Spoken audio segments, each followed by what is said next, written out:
Hello everyone. Today we talk about how to fix the app of Thenics. We will go to settings,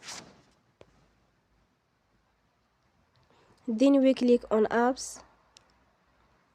After that you will search the app Thenics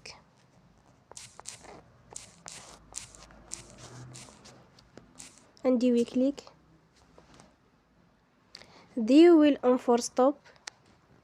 After that you will go to storage. Then we click on clear cache.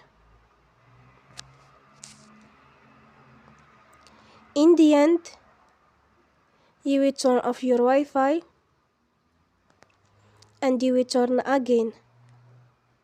Don't forget to support us by like and subscribe. See you next time and thank you for watching.